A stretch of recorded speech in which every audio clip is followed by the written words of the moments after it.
Velkommen til denne videopræsentation af EasyIDM Mobile. I denne video vil vi vise flowet fra en brugers anmodning til selve godkendelsen på en mobil enhed. Vi starter med at logge ind. Vi er nu logget ind som Susanne Pedersen og kan herfra foretage anmodningen. Susanne anmoder om adgang til KMD Opus og Prisme.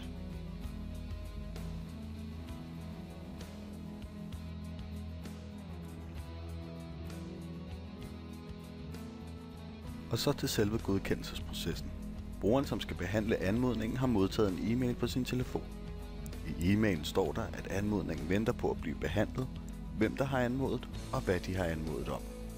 I bunden af mailen er der et link til den mobile webapplikation.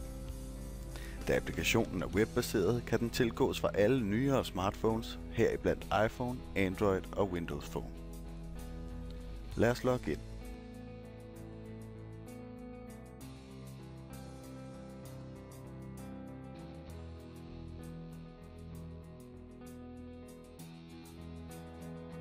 Når man er logget ind, præsenteres man for de anmodninger, som venter på at blive behandlet.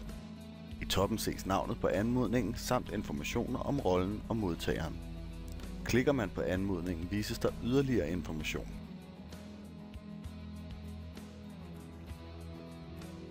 Lad os godkende de to anmodninger, vi foretog for et øjeblik siden. Susanne Pedersen, adgang til KMD Opus.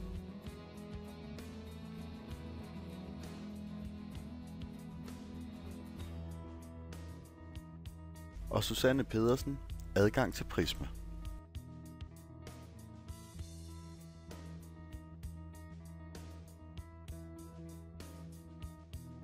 Så enkelt er det at behandle anmodninger med EasyIDM Mobile.